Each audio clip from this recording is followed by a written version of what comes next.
Alors, pour travailler les syllabes avec les jaunes, je vais essayer de vous faire un petit film pour vous expliquer ce que j'attends de votre enfant. Donc, dans un premier temps, on va lui dire simplement les mots qui sont dessinés pour bien qu'il ait le vocabulaire dans sa tête.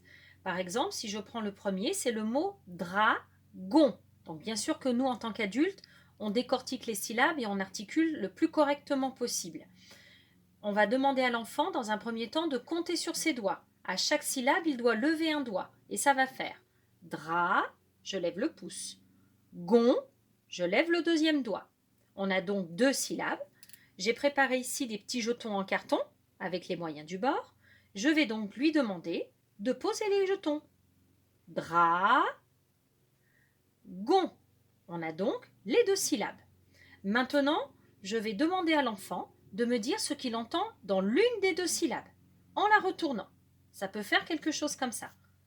Je vais lui demander de me dire qu'est-ce que tu entends dans cette syllabe, et l'enfant doit répondre dra. Je fais la même chose avec celle d'à côté. Alors là, il y a deux solutions. Soit il va dire directement gon, ou alors il va repasser par la première en redisant dra, gon. Et à ce moment-là, on lui dit ici tu entends, et il doit répéter gon. Dans un deuxième temps, vous pouvez aussi faire le travail inverse. C'est vous qui allez choisir une syllabe et c'est l'enfant qui devra tourner le jeton. Par exemple, vous lui dites montre-moi à quel endroit tu entends gon.